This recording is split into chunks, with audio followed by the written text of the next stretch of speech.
Hello, my name is Aaron Niblett, and this is my creative project for the history class Japanese Civilization taught by Dr. Michael McCarty at Salisbury University. This is a recorded video lecture based on research that I did on samurai and warrior culture. And the subject of this video lecture is going to be samurai warrior culture and how it is represented in Western media now. And I'm going to be looking at the history of samurai culture as well as some things that were included in these depictions based on the historical facts, as well as certain things that are brought in as creative ideas or based on myths or hearsay or an obscure reference such as ninjas and things like that, which we'll get into. And I'm going to look at first the history of samurai and warrior culture, how it came about in Japan. And then I'm going to look at three types of media and how samurai are depicted, as well as the things that are depicted with samurai in those media types. And they will include video games, TV shows, and comic books, because I believe in 2025 there's been a resurgence in popularity for samurai and warrior type tropes in video games with the publications of several major AAA award-winning video games, TV shows that win awards, and comic books becoming more of a mainstream thing and not so much a niche pocket of popular culture. And by the end of it, I'll wrap it up and hopefully talk about how these are put together, what this does, the perceptions, what they cause, and are they a good thing or a bad thing or a neutral thing. So hopefully we can get into it and I do well and I don't mess up anything, because Dr. McCarty, you are a very well-versed person in this topic. So hopefully I can do well enough to be worthy of a good grade. So starting with the history of the samurai. So there are several sources I looked at on the history of the samurai. We looked at Keen, I believe.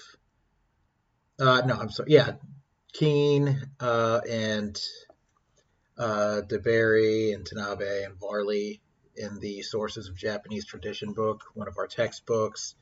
And we had class lecture on the history of the samurai.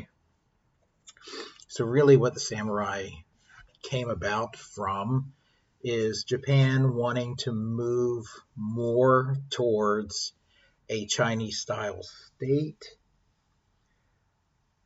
but that kind of was difficult with respects to military, because the topography of Japan is very mountainous, and there's valleys, and there's varying types of climates from cold to hot. So a standing military marching across that kind of ground was not very economical. So the military was privatized sometime in the late 7th century. And these private armies, I guess you could say, or bands of warriors were known as samurai, and they came from very high-class clans that put them together, and these warriors were paid to do their work of protecting the countryside, and they were at the beck and call of the emperor to take care of, any type of thing, from putting down revolts to executing arrest warrants, or warrants, not really arrest warrants, but our idea of an arrest warrant in the modern day is take this, go get them, bring them to me. For them, it was take this writ of power You have authority. Go kill this guy, bring me his head, which is basically what they did, because transporting a corpse across the country, which would take anywhere from a few weeks to a couple of months, would be problematic. So they would transport the head that they would pickle, which was easier to pickle than an entire body. So that was their job. They would work, they would serve this warrant, and then the emperor would grant them rewards, and they would share it among their band, and then that would be the end of their authority. They no longer had the power to execute warrants or go after people.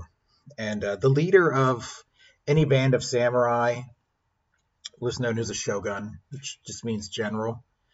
And he would be the leader of the group. He would be the one that would be the go-to point of contact between the emperor and the band. He would be the one who would get the rewards and distribute them. And after a certain amount of time, I believe we discussed it was a couple of hundred years or so, from 7th century to 9th, there was no problem with this system. The warrants were issued, the work was done, rewards were given, the band would be broken up and they would return to their farms until they were called on again, until Taira Masakoto becomes a shogun, and he works outside of the warrant that he's given to fight a rival warrior. Basically, he had a grudge and he wanted it taken care of. So he gets his warrant, he executes it, and then instead of disbanding, he's like, I've got some stuff I need to do, and he just does it. So this is really the first problem that samurai run into, and it's put down rather quickly by another samurai. Excuse me.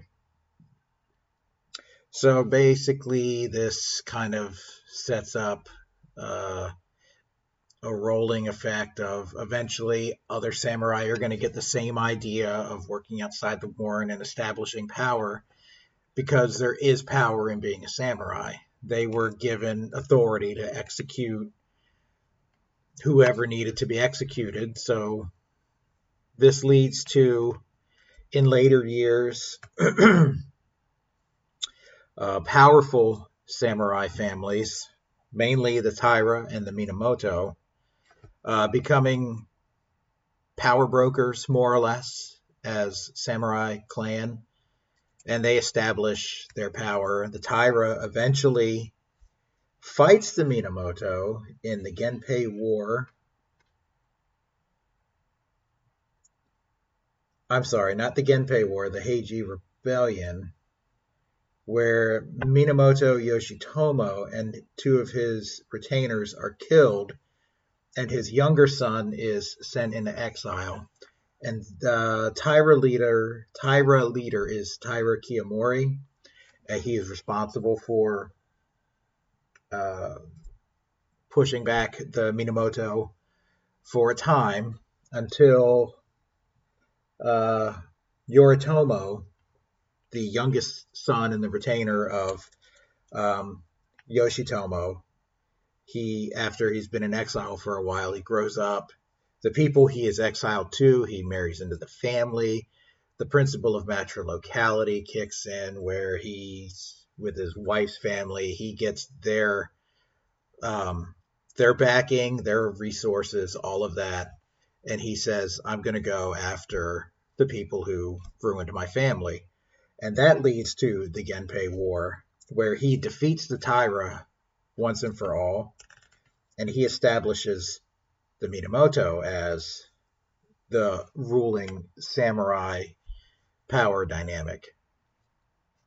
And he stays to the east of the capital, which is Kyoto at the time.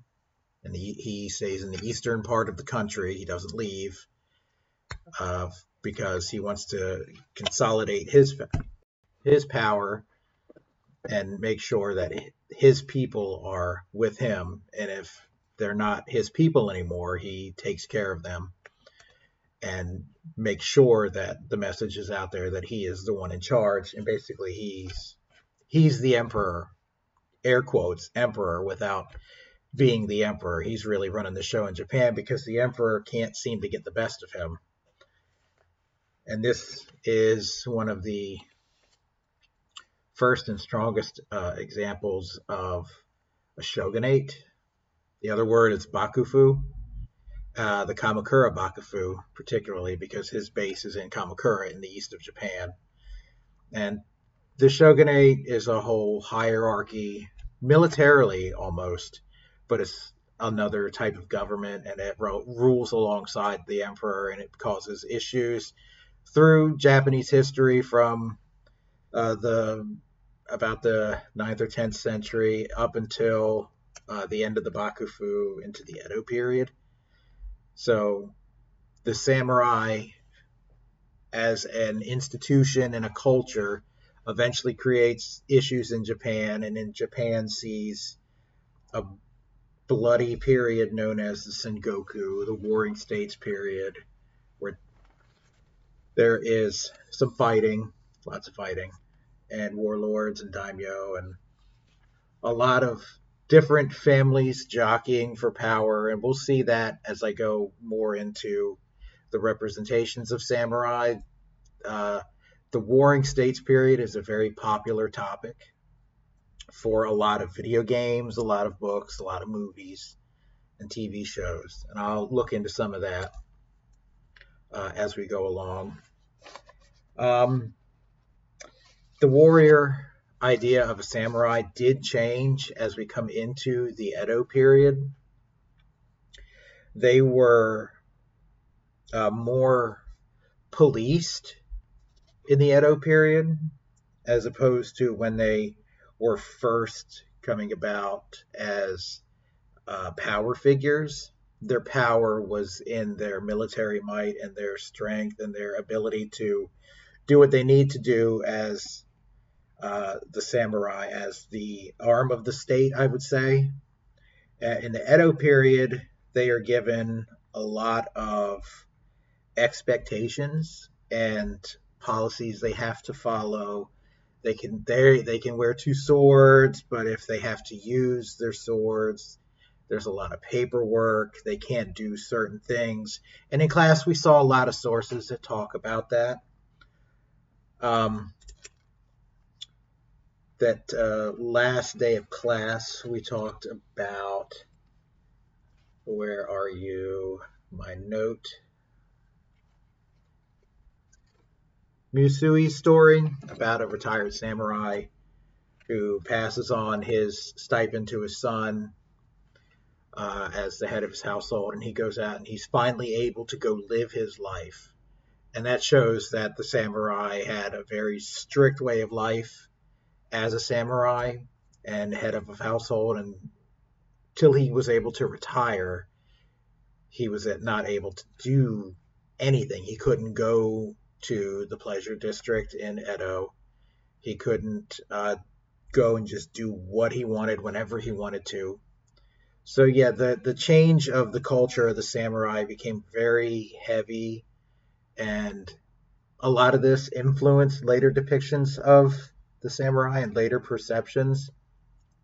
One historical tale that happened is the Akko incident that led to the 47 Ronin, who got revenge on the man who killed their master. That popularized a rise in stories of masterless samurai getting vengeance. The most popular one, which appeared just weeks after the Akko incident, is a puppet play called Chushingura. And that's a tale of Ronin who go into the countryside and plot revenge for their master, though only a handful of the Ronin in the band know about it. And then they go off and await their fate after they receive achieve their mission.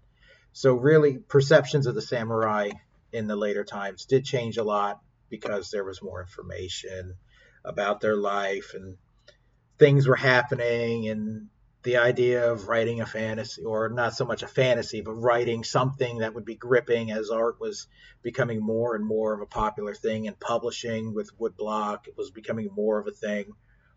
People from other classes would write about what was going on, and that's kind of influenced even more the perceptions of the samurai, and eventually it came to the West, and those depictions influenced a lot of the tropes of the samurai that are seen in a lot of the depictions in the modern era, modern day. So hopefully that is a good foundation for the beginning, trying to go over quickly what the samurai was and how the samurai came about. But now in the modern depictions, we'll talk about video games, and specifically four of them, and how they offer an idea of a samurai power fantasy in ways, as well as some problems that are in them. Obviously, there's going to be some problems because of creative liberty, and that's just a thing that has to be acknowledged. There's going to be creative liberty taken that, yes, there will be a basis in truth, but there will also be misrepresentation as well as outright falsehoods. But they are engines and designs because it's a video game. Nobody really wants to play a video game that is all based in historical fact.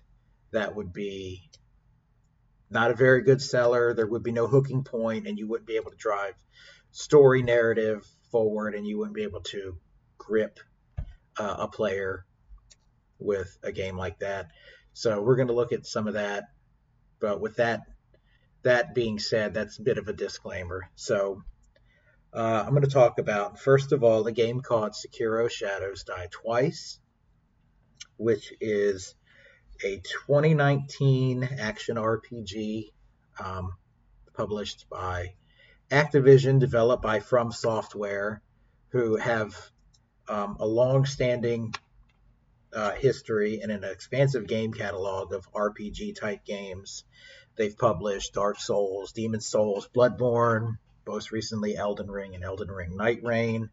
They go back into the 90s with power fantasy RPGs known as Kingsfield, and a mech fighting game that the title of it is slipping me as I'm sitting here trying to talk about it. But they have a very broad catalog, and a lot of their games, because they are a Japanese developer, there are pieces of Japanese folklore in all of their games. But Sekiro is their most notable because it focuses on a shinobi, which in recorded Japanese history, references to shinobi very few and far between. Actually, there is a book published by, I believe, David Cummins about the shinobi. Or actually, it's about all aspects of warrior culture. It is called Samurai and Ninja, and he talks about how samurai exist, shinobi sort of existed, and ninja just outright didn't exist. But the historical basis that he finds for shinobi are they were more or less just people placed into a court for an emperor or a daimyo, specifically in this case for Sekiro. Well, not for Sekiro, but for our purposes as a spy. But Sekiro, the shinobi, is a samurai who is hired to protect a prince. So, and his name is taken from him. So that is how they have shinobi in this game. They're not spies who just are out there doing their thing and spying and getting information, but this is classified as a separate warrior class. So clearly that's creative liberty. with the definition of shinobi really just being a spy and them creating a separate warrior class. But this game, Sekiro, takes place during the later years of the Warring States period, Sengoku. Historically accurate is the use of Ashina, the Ashina clan, the Ashina family, however you want to put it. This game focuses on a fictional branch of the Ashina clan who have a castle in the northern mountains. And the crux of the game is you serve this prince or divine heir, and you have to free him and then get him out of the castle. And you really use a lot of different things that would be associated with the ninja, which did not exist. We associate them with throwing stars and climbing walls and stealth and very secretive and dark ways of accomplishing your mission. But historically accurate in this game, I will say, is the samurai. There is one true to the term samurai in the game who is the current, I guess, leader of the clan, and his name is Genichiro Ashina. And you see him a few times. He wears the traditional armor of a samurai, and that armor, I'm going to try to pronounce it correctly, is called Yoroi, I believe. Yoroi. But he wears that traditional armor. A lot of people see that armor. It's the kind of flounced pieces on the arms, the legs. You have the helmet with the big centerpiece, like horns or whatnot. That is his armor. That is what they put in the game. He is the only accurate samurai. The rest of the game has a lot of Japanese folklore elements involved. There are oni, or ogres, as we would call them. That's the best translation we have. There is a dragon. There is some Shinto elements with the depictions of animals, more religious aspects with a lot of Buddhism. The Buddha is very important to the main character, the unnamed shinobi, as well as the NPCs, the other characters you encounter. There is a idol to a Buddha that you pray to kind of save your progress. So a lot of Japanese history is infused with this fiction and this creative liberty, and it creates kind of a vibrant world that paints a very not accurate picture of samurai in general. Although you do get to fight against Genichiro, and he's a samurai, and he does use a bow. He is a skilled bowman and a swordsman. So you do see that use of the bow, which is what samurai were known for when they were first created as a roving police force, more or less, to replace the army. So Genichiro is a bowman. There are several instances where you do fight him, and he uses mystical elements. Lightning is a big thing. There are prints all over in the game where you see references to lightning and references to martial arts. They're a very important aspect of the game. And you also see elements of where the government is centralizing. They try to come in and create peace towards the end of the game. They invade the castle to overthrow the Ashina and take it in the name of the Interior Ministry, which is what they call the centralized government in the game. I'm not sure what they called it historically. I couldn't find a name, but they called the centralized government from the emperor the Interior Ministry. So you see that. You see good representation of how the Warring States was affecting Japan in a way that was kind of making it rupture at the seams in this game. But of course, there's embellishment to create tension and and drive storytelling forward. So Sekiro is a rather heavily influenced by Japan history, folklore. It's a representation that creates some problems with the use of ninja as being a factual thing when there is not a lot of reference or even historical documentation of ninja existing. So that creates some problem. There is a lot of use of throwing stars and other things that were not typically, I guess, used. Though there is an encyclopedia on the ninja, or not the ninja, the samurai, that was written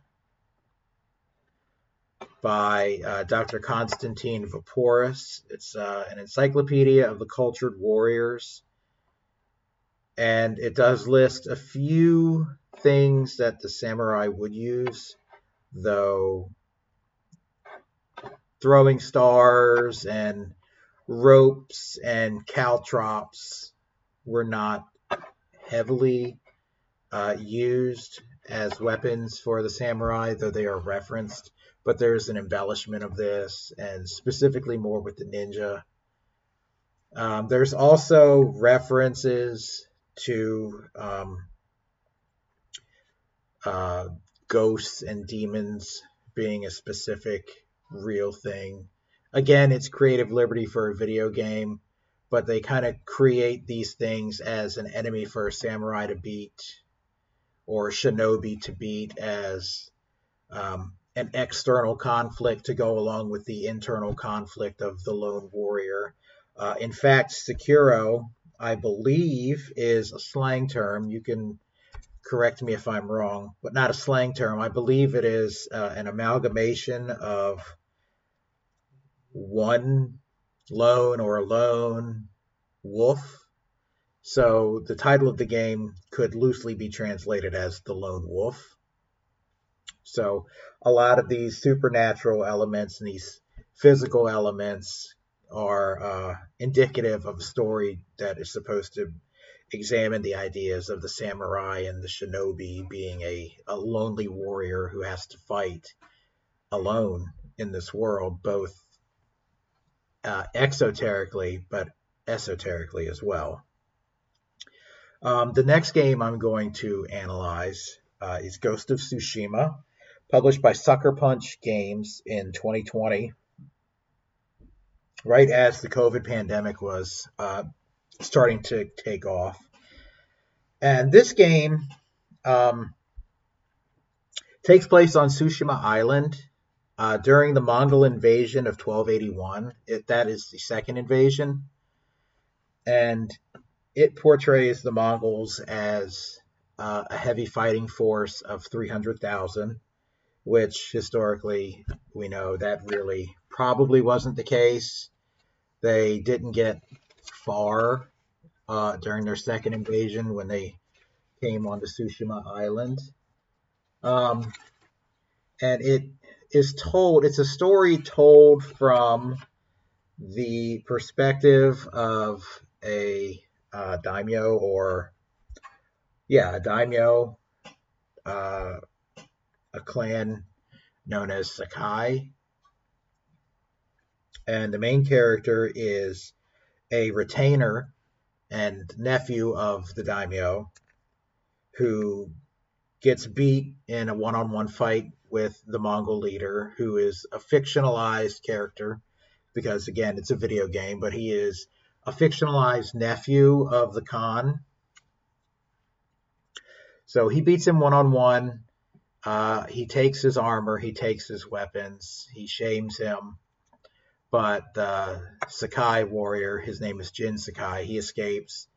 And then his quest turns to liberating his island from the Mongols through methods that were considered to be dishonorable. So the main theme of the game, outside of liberation for the island of Tsushima, is this idea that the samurai were beholden to a very intense code of honor. And if they violated the code in any way, they were to be killed. And indeed, that heavy emphasis is shown all through the game, through the actions that you take as Jin Sakai, using dirty tactics and dishonorable methods of fighting to defeat the Mongols on the island and liberate the people. People make comments about the ghost in passing, about being dishonorable, but they also are kind of relieved that somebody is doing something about it. So it's a moral tale for the samurai. It really emphasizes that they were held, or the perceptions were that they were held to a very high code of honor. With eventually the ending of the game being a last standoff with your daimyo uncle, and he is commanded by the shogun of Tsushima to kill you for being a dishonorable samurai and take your head to him. So it really culminates in a scenic final battle, which is another element of the samurai mythos. Their fights are always shown in these games, especially this game, with a lot of dialogue. There were some tales we read in class, on my classes that were uploaded, where there's a lot of dialogue. The samurai will exchange their names with each other to emphasize that there's honor given to who they're fighting, and it comes into this game. That's an element used in this game, and in some TV shows and some movies as well. But that's not really the case. They would want to know who they were fighting, because they would have all the armor on and the helmet. You wouldn't know who it was. Be like, hey, who are you? We're going to fight. But they took that element and added some liberty to it to kind of drive narrative forward in a lot of different mediums. But they talk. There's dialogue that kind of creates more tension and gives you an idea that what you're doing in the game is a moral dilemma, because you can look at it on either way. You're dishonorably killing these people, but you're freeing your people. So the dialogue, the heavy dialogue in the fights, harkens back to those elements of the game, and they really show that the samurai culture has been embellished by publishers of games and books and movies. But Ghost of Tsushima is a very cinematic style of game. So they use a lot of cinema elements, and the dialogue before the fights is a key thing. Eventually, of course, we know in history that the Mongols were beat back by the Japanese during the second invasion, because they built walls along the beachhead and would just pick the Mongols off from behind the walls. But in this game, they show it as more of a struggle for the Japanese to beat back the Mongols, to get them off the island. They show the Mongols being successful for a while. So some history is bent a little, but for the most part, historically speaking, with the depiction of the samurai that are actually in the game outside of the intense code of honor, they do a very good job of showing them as horse warriors. You charge in on a horse, you use a bow a lot. So they really let you kind of experience what it's like to be a samurai, I guess, in a way, with use of the bow, and not so much reliance on the sword at first, though most Western gamers think, okay, samurai is katana and wakizashi and odachi or whatever weapons, and they go right in and they never bother with the bow. But this game kind of lets you have to use the bow. So to pay homage to the samurai in that way, I think that's a good thing. It lets you know that the samurai were skilled in other things other than sword play. For the Mongols, they show them as being very competent uh, a very competent naval force, which we know the Mongols didn't know much about boats until they realized, or until they started their invasion, and they realized boats equal going other places and conquering them. But in this game, they show them as having become competent sailors, being able to build their own boats and sail them with the skill of the Spanish Armada, which just really isn't the case. And there's some allusions to that with there being Mongol shipwrecks, which are supposed to be holdovers from the first Mongol invasion from 1274. But they do this to show that, or to create the idea that the enemy of the game is this big, unstoppable force, and you have to go on this journey to learn how to defeat them. And the journey of this game is much like Sekiro. You're a lone wolf, though your samurai is named. You are alone and you're struggling and you're fighting, though you do get to work with some of the other prominent members of society in this game. And there's some estates and people you work with to accomplish missions. So it's more of an homage, I would say, not just to the samurai, but also to the samurai films of the 50s, which, again, embellishment, but this game pays homage to those films more so than anything. And the storytelling and the art direction points to that, with there being the inclusion of a black and white mode, which is in the style of the movies from the 50s, and that automatically sets the dialogue to Japanese. But Ghost of Tsushima overall has less problems, I would say, than Sekiro in the depictions of what was and what might not have been at the time. But it still takes a lot of creative liberty in the form of the Mongols being a competent naval force, and the cousin or nephew of the Great Khan being this unstoppable giant of a man. And as well as the honor code being something that you are bound to for life no matter what, and violation of it results in death. Whereas, really, if you committed a serious crime, that would be what would be the result of death, or you stole somebody's land or whatever. Not, oh, hey, I stabbed this guy with a different blade than my katana. I've committed a dishonorable act. I must die. So really, the elements are embellished for storytelling. The next game I'm going to talk about is a mystical type of samurai game called Onimusha, which translates to Oni Hunter, I believe, is the Japanese translation of that word. And what's interesting about this is this historically takes place during Oda Nobunaga's shogunate.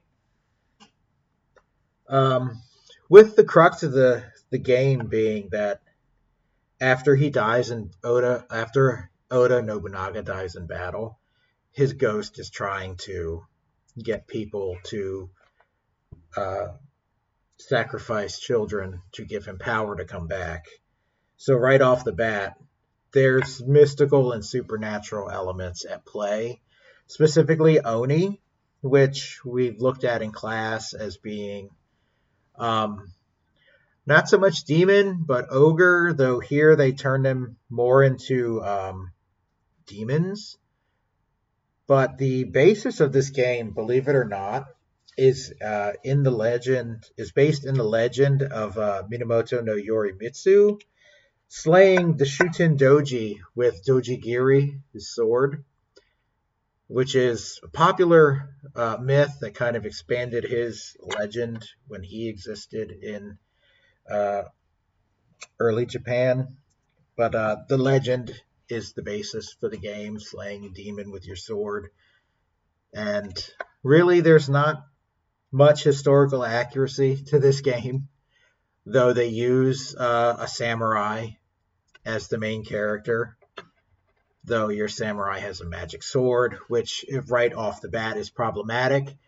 But it shows that there are supernatural tales attributed to the samurai, I would say, that you can read a samurai as being somebody who slays not just the enemies of Japan, but the enemies of balance and order in Buddhism, demons or oni or whatever they're called, really. Anything supernatural that would cause a problem to the dharmic wheel would be an enemy of the samurai, and they would be needed to vanquish those enemies. So yeah, this game really is just a fantasy, but again, Oda Nobunaga being a central theme shows that historic accuracy as far as people is important at times, because these people who existed during these time periods when the samurai were a thing were interesting characters worthy of creating a world of mythos around. And believe it or not, I'm going to talk about Assassin's Creed Shadows next. Also takes place with Oda Nobunaga. But this game, Assassin's Creed Shadows, also is a depiction of the African samurai Yasuke, who became a retainer under Oda Nobunaga. Yasuke was brought to Japan by the Jesuit missionary Alessandro Valignano. Uh, Out of all of the 4 games I've spoken about, Onimusha is problematic, even though it's a supernatural thing. Assassin's Creed Shadows is a little more problematic, it probably even more so than Sekiro, because they take the historical character of Yasuke and the historical character of Oda Nobunaga and the historical time period of uh, the Sengoku, I believe. If not, you can correct me in the comments at the end of the page or the end of the project. But they take these historical elements and they throw them into a blender, and what comes out is a bit of a mess. They have Yasuke as being um, interested in the younger sister of Oda Nobunaga. They have a female samurai, not a samurai wife who would be considered a samurai through association or marriage, but a female samurai warrior who is going out and being a samurai and fighting in the way that the men would fight. This was done, I get it, under the guise of representation, which is fine. There needs to be representation. But when it comes to the history of the samurai and what was real and what wasn't, that kind of takes creative liberty and representation too far. But this is not about that. This is just the representation of the samurai. They do show Yasuke in the traditional Yoroi armor of the samurai, which is good. However, they mess up his legacy in history, I believe, because we don't really know what happened to Yasuke after Oda Nobunaga died and his service was done. He became Ronin. So this game kind of gives Yasuke an expanded story and keeps him as a samurai, though we know when a master of a samurai died, they became a Ronin, unless they got hired by another master. And this game does not depict Yasuke as being hired by another master. So right then and there, it kind of it violates, I would say, the legacy of the samurai. But all in all, at least they get the history right with, the character Oda Nobunaga, and some of the other daimyo that are mentioned. So moving on from video games, I'm going to move into television and how the small screen allows for a longer form of storytelling, more so than a 20 or 25-hour video game. Shogun is a very popular television show on the FX network. It tells the story of a British explorer who is shipwrecked on Japan, and the daimyo Yoshi Toranaga raises him up to the status of samurai. There is two seasons.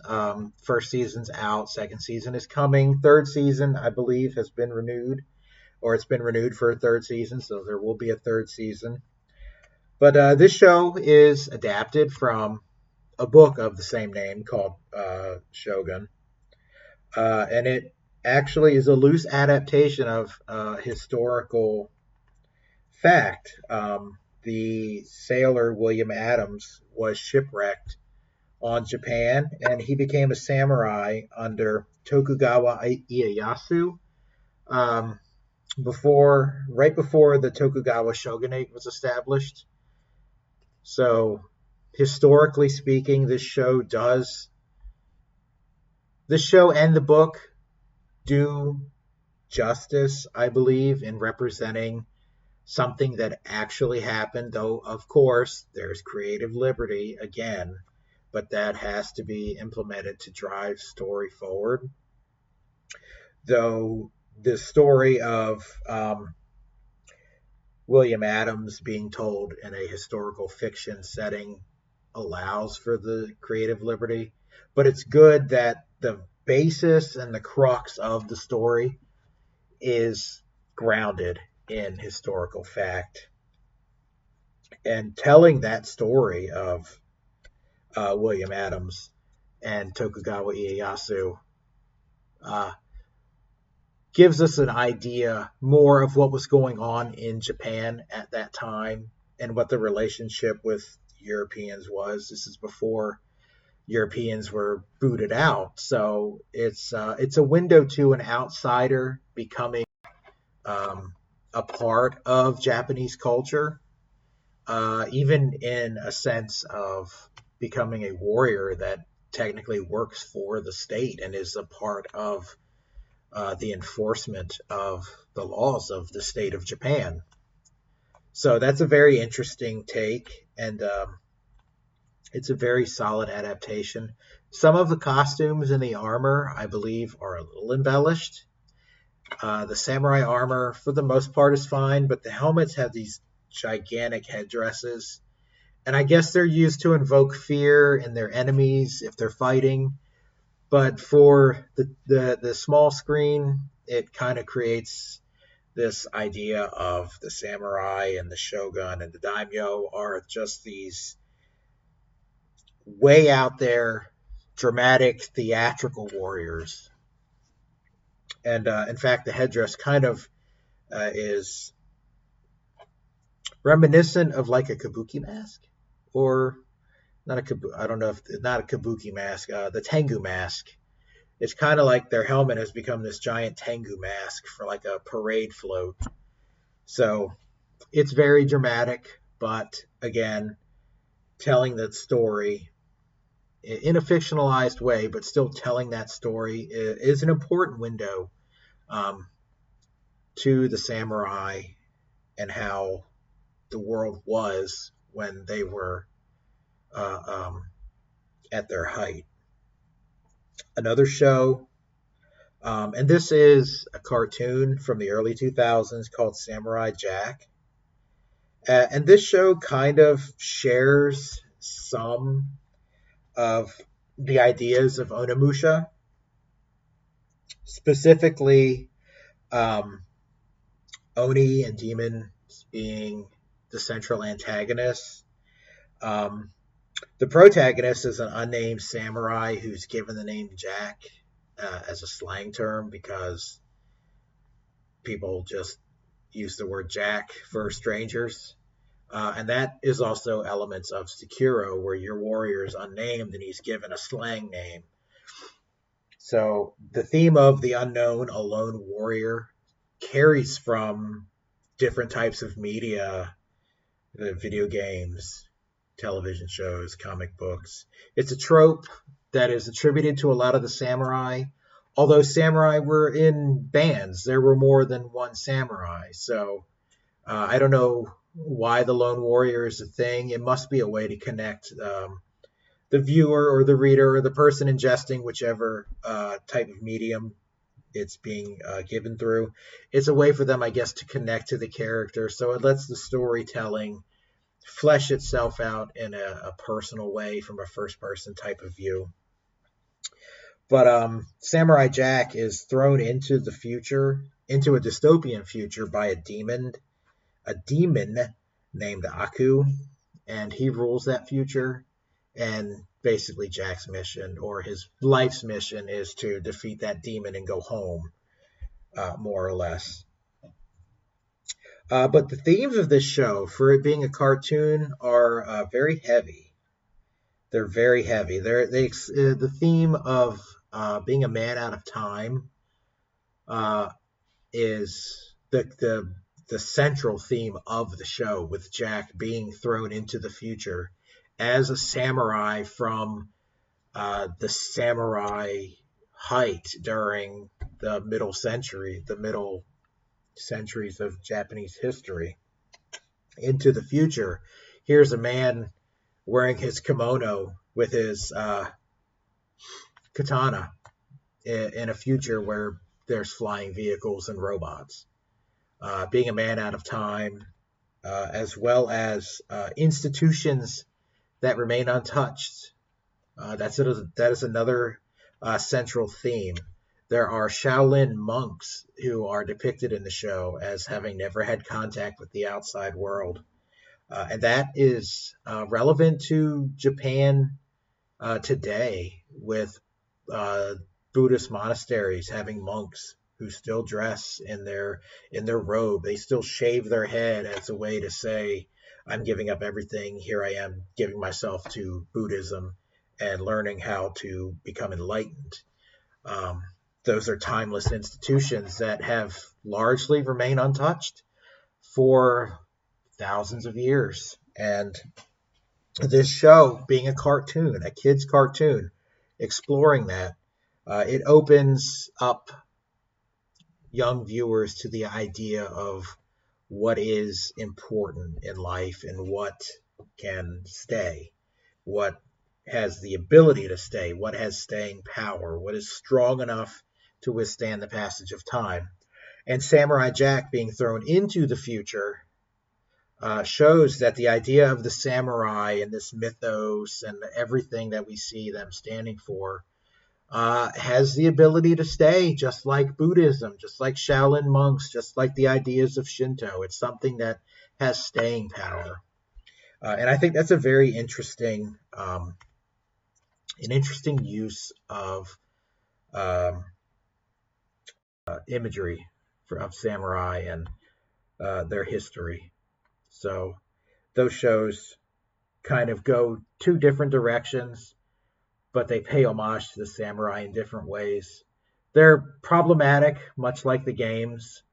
Samurai Jack is very stereotypical of what we see samurai as. They wear the sandals. He has the katana. He wears a kimono. He's good with sword, but he doesn't have a bow. So that is the idea of samurai just being swordsmen right there on the screen. And Shogun with the theatrics is a little problematic. But again, it tells a very um, compelling story that's based in historic fact, and it gives homage to something that people might not hear about.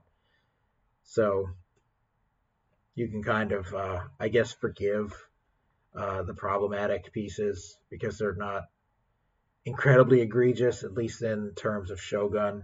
Samurai Jack is a cartoon, so you can't really slight a cartoon for being super creatively juiced compared to what was going on or what samurai were like in history. So, moving on from television shows, I'm going to look at comic books now. Two comic books specifically that are problematic in a way, though it's more for fun and the fantastical elements. Um, and it's a good story for people to sit and read. Take 5 minutes of their day, read a comic book. But the first is obviously going to be Teenage Mutant Ninja Turtles. A lot of people know this. It's a very global brand. Everybody loves the Ninja Turtles. If you grew up in the 80s, the Ninja Turtles were the thing. But they're anthropomorphic turtles who are, I guess, ninja, obviously, in the name ninja. They train under an anthropomorphic rat named Master Splinter. Ninja is problematic because ninja don't exist, though the turtles in a story arc lose Master Splinter and become Ronin. So this is a very Western idea of samurai and things, with them being ninja instead of being called samurai, but though they have a master and they become Ronin eventually when he dies. But the idea of turtles embodying the values of the samurai were created sort of as a parody for real world events going on in the middle 80s.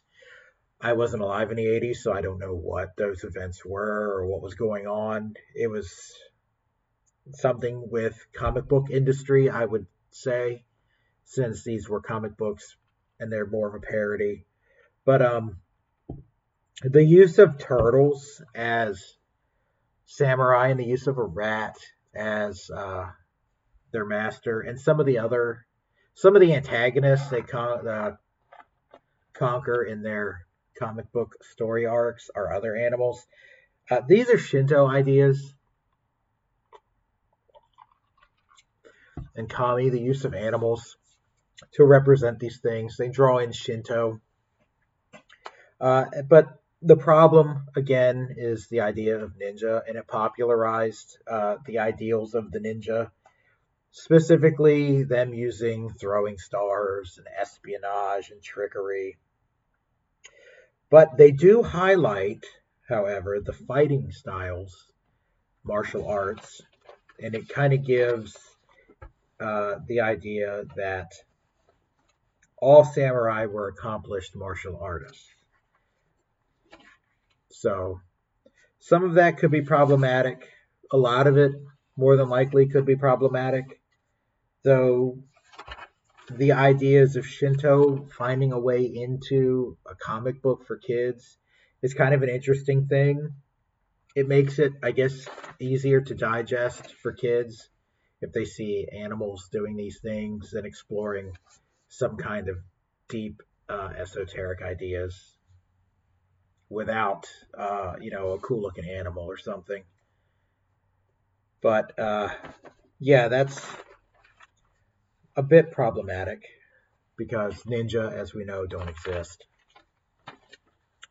With very little reference to them actually being a thing. And yeah, the action genre of the 80s, everything being a ninja or something, comes out really in the Teenage Mutant Ninja Turtles. Even down to their outfit, they wear a face mask to hide their identity. Though they're a turtle, they look the same, but still, it's It's the idea of a secret identity, using tools like throwing stars and hooks and ladders and grapples, jumping around quietly, infiltrating places secretly, getting in, getting out quickly, using smoke to conceal your exit. A lot of that popularized stuff about ninjas is put on the page here, and it kind of paints a picture of a ninja. And in the West, we love our action stars, so obviously we look at that and say, "Oh yeah, ninja, that existed, that's real." But another comic book run is from Marvel Comics, and it's a run of a comic book, or not even a comic book, it's a character that comes about in the New Avengers known as the Ronin. And as discussed earlier, I believe I mentioned it, the Ronin was a samurai who was masterless. Their master died or was taken, and they were left unemployed. And Ronin typically would just stop being a samurai, or they would go find another master, or they would leave Japan altogether, um, and do work outside of Japan, perhaps on the continent in Korea or in China, which would put them outside of the realm of influence of Japan, so they would not technically go back to being samurai if they left Japan. So the Ronin was a specifically Japanese idea of, oh, samurai has no master, he's out of a job or whatnot. It's not anything mystical or mysterious. Um, though the idea of the Ronin is popularized in, well, not popularized, it's emphasized more in the Akko incident with the 47 Ronin and their master, Lord, let's see, I believe it's Asano. Yeah, he commits um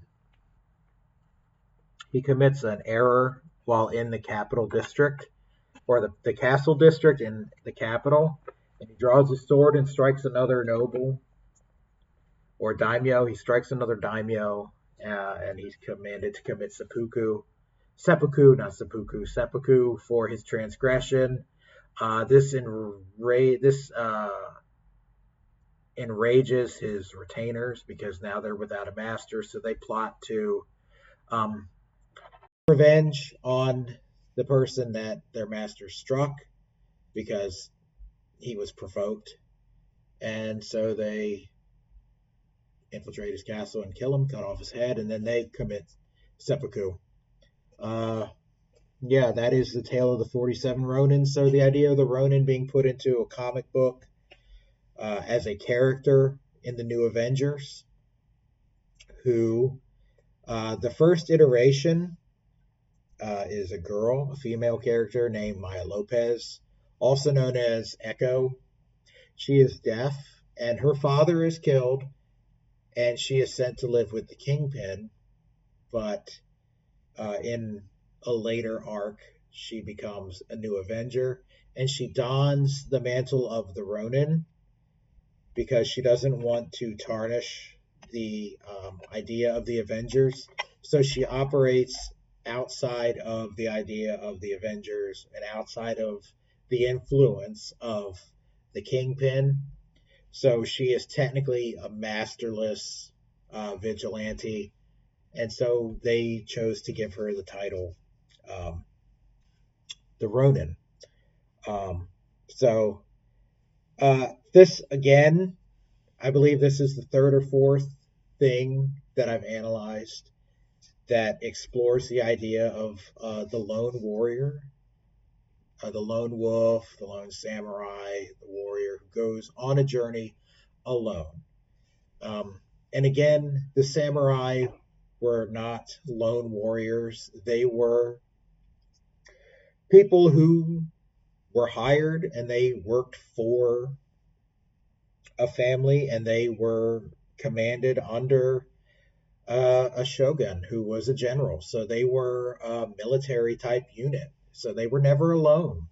Um, and you can see that even in um, the Akko incident when the Ronin operate to get revenge for their master. They never work alone. It's them, all 47 of them, working together to get revenge for their master.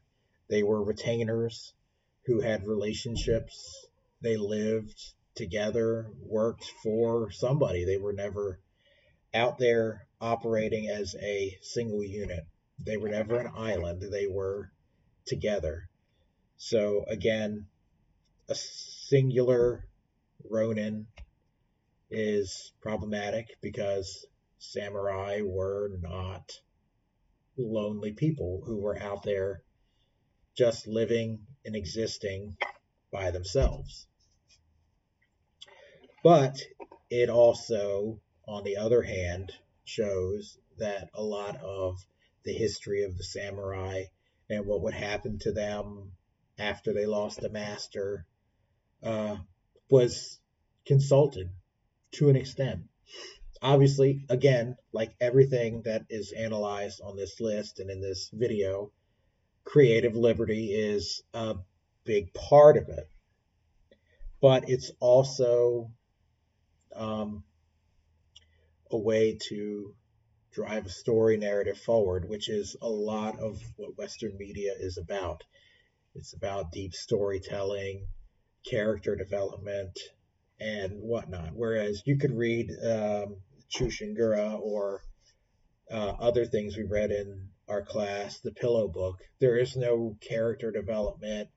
There is no um, deeper types of storytelling. There is the basic story, the people, and this is what happens. Whereas in Western media, there's heavy emphasis on getting from point A to point B, but making stops all along the way to grow the story. So when you get to point B, you have a broad view of C, D, E, and F as well. So these stories in Western media have to have creative liberty taken, but it is sometimes to the detriment of historical fact that that creative liberty is taken. So putting all of this into perspective, um, the samurai is obviously a very popular topic for a lot of different mediums: television, movies, video games, comic books, novels, podcasts, even, which are a dime a dozen now, but it's a popular thing. People like their warrior tale because they like to connect to a character and feel like what they're doing is a part of that character and that they can maybe live out a fantasy for a few minutes out of their day. They can connect and dissociate and become that character.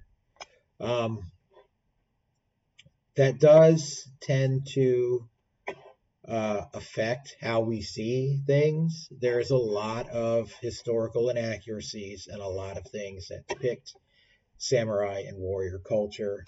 Um, the ninja being a thing, a common thing in these things, is problematic because there is no historical basis for the ninja. There's like a fleeting one or two references to something that could be a ninja, but more than likely it was a shinobi, which also is kind of problematic because they take shinobi quite literally and turn it into a warrior when the shinobi was simply a spy out in the open, dressed normal, blending in, not being anything suspicious, just out there gathering information. More or less a busybody. That is how I have interpreted any reference to shinobi I found. They're just a busybody who needs to know everybody's business so they can gossip about it. But Western and even Japanese publishers and developers and creators and writers have taken the idea of the shinobi and turned it into a part of the warrior culture, whereas the main part of the warrior culture of Japan was the samurai. That was the guy. They were the arm of the state. They were what replaced the military when Japan was moving into a centralized Chinese style state. And I mean, you can't really fault Western perceptions for being influenced by things that have to have some kind of plot device to drive them forward. But one thing you can do is you can make sure you understand what's happening and what history is saying before you go out and say, oh, this is accurate because such, and such, and such. Because there are things out there that will be wrong, that will tell you wrong. But yeah, the samurai culture and perceptions of how it operated have been influenced by Western media. And the disinformation kind of has creeped in and caused a little problem with how we understand what was going on at the time. So that is how Western media has portrayed the samurai and warrior culture in certain forms of media. I hope this was an informative bit of lecture. I'm not really used to this kind of thing. I'm usually used to writing a research paper. So doing some research on this type of thing and writing informally and presenting information in a lecture style is brand new to me. So thank you for listening. Thank you for the opportunity to do this kind of project. I enjoyed it. I am an avid player of a couple of these games, Sekiro Shadows Die Twice specifically, and Ghost of Tsushima. Those are two of my favorite types of those games. And they really got me interested in the samurai because, I mean, I kind of knew a little bit about them and then played these games, looked into it more, and then I come into this class and I learn a whole bunch. And now I look at them differently. I look at them as not just samurai depictions, but I also look at the religious aspects, the Buddhism, the Shinto, the idea of the mythical Oni and all that, because there are references and representation of that in both of those games in certain ways. So this really was a thing that piqued my interest quite a bit. But yeah, I hope this was informative. And again, thank you. And this is the end of the recording.